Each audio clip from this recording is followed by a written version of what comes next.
सकल्यान गुणार्णवश Vande गुरश्री चरणारविन्दम्।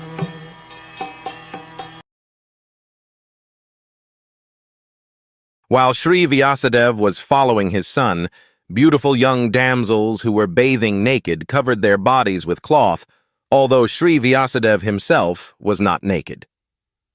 But they had not done so when his son had passed. The sage inquired about this, and the young ladies replied that his son was purified, and when looking at them made no distinction between male and female. But the sage made such distinctions.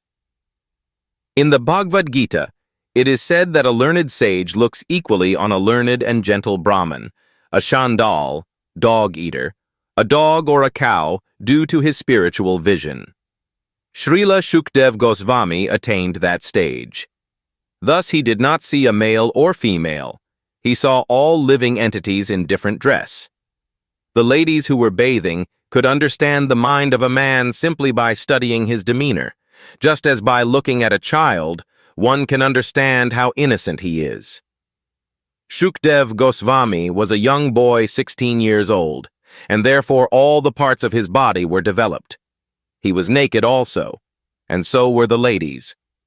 But because Shukdev Goswami was transcendental to sex relations, he appeared very innocent. The ladies, by their special qualifications, could sense this at once, and therefore they were not very concerned about him. But when his father passed, the ladies quickly dressed.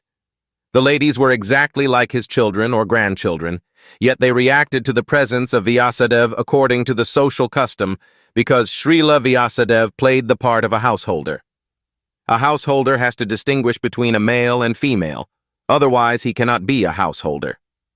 One should, therefore, attempt to know the distinction between spirit-soul without any attachment for male and female. As long as such distinction is there, one should not try to become a sannyasi like Shukdev Goswami. At least theoretically, one must be convinced that a living entity is neither male nor female. The outward dress is made of matter by material nature to attract the opposite sex, and thus keep one entangled in material existence. A liberated soul is above this perverted distinction. He does not distinguish between one living being and another. For him, they are all one and the same spirit. The perfection of this spiritual vision is the liberated stage, and Srila Shukdev Goswami attained that stage. Srila Vyasadeva was also in the transcendental stage, but because he was in the householder's life, he did not pretend to be a liberated soul as a matter of custom.